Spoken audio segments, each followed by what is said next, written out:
This is Greg Troutline with Maritime Reporter TV, and we're very pleased to be joined today by Robert Sinkler and Anshu Singh of the Corn Belt Ports to discuss the scope and the mission of CBP. So, both of you, I very much appreciate your time today.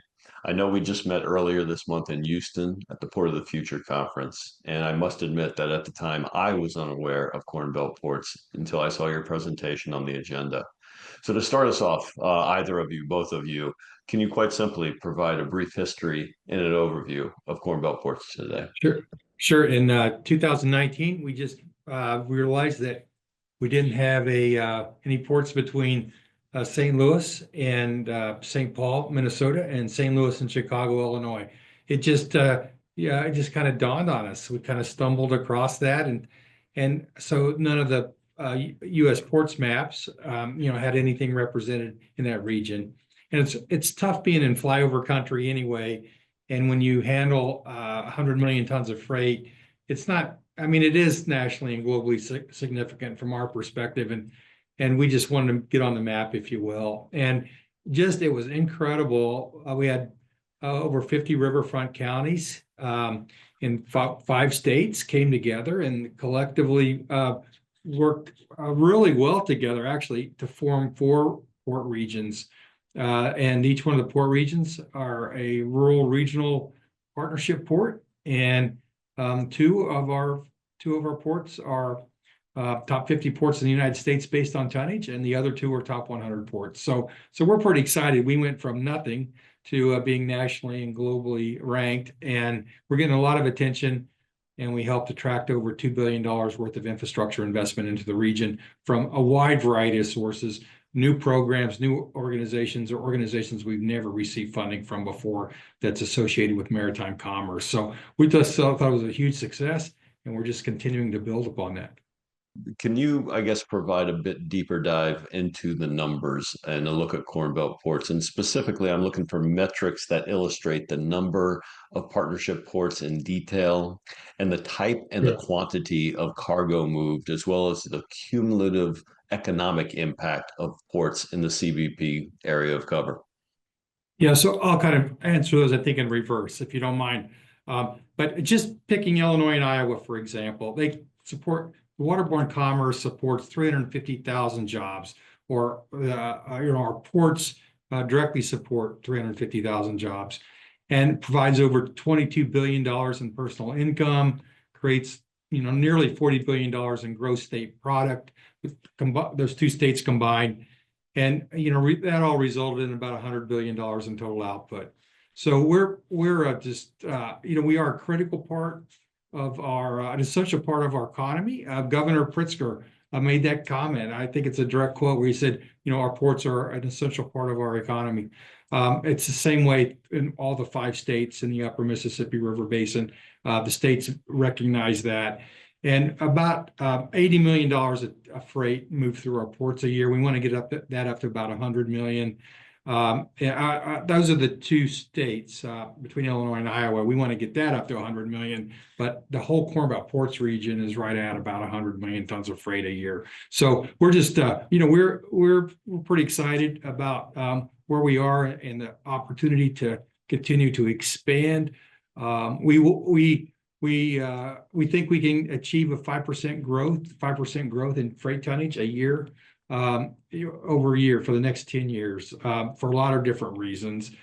Just increased production on corn and soybeans is at the 5% mark. So we think that's really reasonable. Of course, Illinois is a top 10 state in the nation when it comes to waterborne commerce, and so we just want to make sure we continue to stay on the map, if you will, and we want to be a full member of the national and international port community. And of course, our products go through the ports in Louisiana. We signed a cooperative endeavor agreement with our state of Louisiana as our biggest trading partner. We signed a cooperative endeavor agreement with the 5 ports that we do most of our business with in Louisiana, and are just looking at ways to strengthen the inland port and the coastal port team. in a way that, everyone benefits from that and it adds value to everyone. Our ports are recently federally recognized, but out of 4, 2 made it to the Global Trade Magazine's top 50 ports list. So, like again, what Bob said, we have gone from nothing to now top 50 ports. Yeah, so that's exciting. And all the producers, all the farmers, that are in the region. I mean, they know they work hard every single day to support our national and global economies, really. They all know that we are a critical part of the supply chain, both the national and global supply chain. We follow a model that's kind of based upon farmers co-ops, where entities just come together to increase profits, increase investment, reduce risks, and it's working extremely well. That model fits in so well in our area. Over 18 city and county ports that had kind of been on the books for years and kind of operating, but none of them were in and of themselves, just weren't enough to make a difference and have an impact. And they all voluntarily joined together with the counties, and we kind of just divided everything up in a way that every port district region has about the same amount of tonnage, and everybody's a winner. And we don't compete, and we're unlike some of the coastal ports, we do not compete with each other. We can't. No one is going to drive an extra 60 miles to another port region to unload their grain or whatever, or pick up fertilizer. They're going to go to the closest point possible on the inland waterway system. And so everyone's sharing business practices, working in a very cooperative manner. So it really is a joy to see everybody work together in the Midwest to make the Corn Belt ports a reality and take it to the next step. When you and Robert, and when we started off here, you referenced the $2 billion in infrastructure, and anytime we start talking in the billions and the B's, it always catches attention. So when you look at the geographic area of coverage for Corn Belt ports, what would you say are the top needs today in terms of infrastructure investment? Yeah, I'm going to divide that into 2 categories. So one is the waterways themselves. The waterways exist so our ports have access to global markets. At least that's our view from the port perspective. But we need our locks and dams upgraded. Obviously, there's a huge backlog of maintenance items that need to be addressed. Those are important priorities for us. And then we've still got a system. A large portion of it was built for steamboats. We obviously don't have steamboats anymore, and trying to force a modern 15 barge tow, torture it through a 600-foot lock that was built for steamboats is just a challenge. So we just want to modernize our that infrastructure and support that any way we can. Many of our locks and dams were built in the 1930s. Locks are nothing more than bridges between navigation pools, and the bridges that we have in the area that were built in the 1930s, they're all being replaced now. We need to do the exact same thing with our bridges on the waterways. And so that's one focus, and we're working with a lot of different organizations, obviously, as a part of a team to make that happen. And then we want to bring in just more investment into our port infrastructure, road, rail, the actual docks, the waterside infrastructure. We were thrilled. We'd never received a Port Infrastructure Development Program grant in the history of the program, and we received 5 since the Corn Belt ports were formed. 2/3 of the Inland Waterway Port Infrastructure Development Program grants last year went to the Corn Belt ports. We're just thrilled about that. The largest Port Infrastructure Development Program grant in the history of the state of Illinois went to one of our ports, and it went to support a community that has less than 1,000 people in it. That is what we like to see. And of course, we want the large urban ports in our area to be successful too. We don't want to compete with them directly on anything. We want to work together as a team. But we have discovered that there are a lot of programs out there that are geared for and toward rural areas.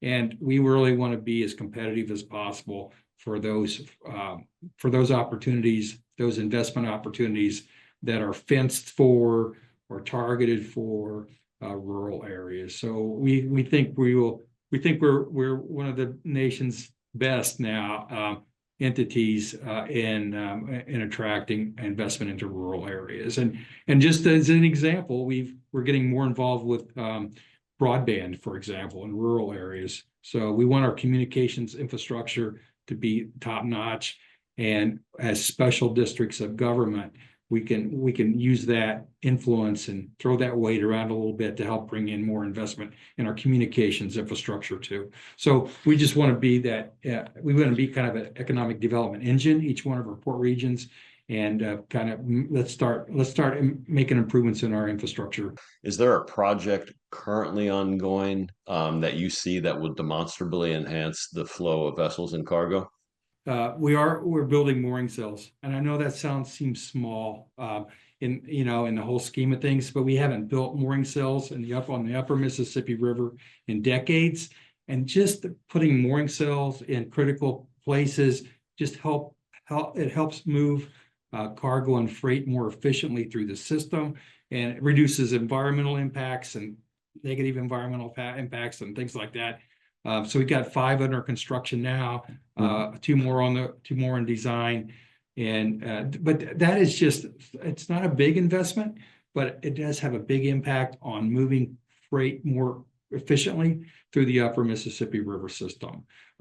So just things like that are very important to our system. So we're focused on bridges and roads and rail spurs, and we're focusing on the infrastructure into our that's the waterside infrastructure, the riverside infrastructure, improving docks, all that kind of stuff is going on everywhere. But we're a collection of multimodal transportation facilities, and so we don't have the big projects, and we actually don't want the big $50 million projects in most cases. Let's just give us the $5 million projects or less, and we can really make a big impact in some of the regions that we serve. As I've referenced, I live in New York now. I have for 35 years, but I grew up in Ohio, just north of the Ohio River. And before I got into the maritime business, and I can attest that maritime, even on the large international ocean-going sector, it's pretty much under the radar. I personally have talked about building the reputation and the awareness of the maritime sector for the betterment of all for years and years and years and years. Yeah. And I think I finally seen the trick when with the new administration's focus on maritime, and they're talking about it, and people are talking about it now, and that seems to be obviously a key.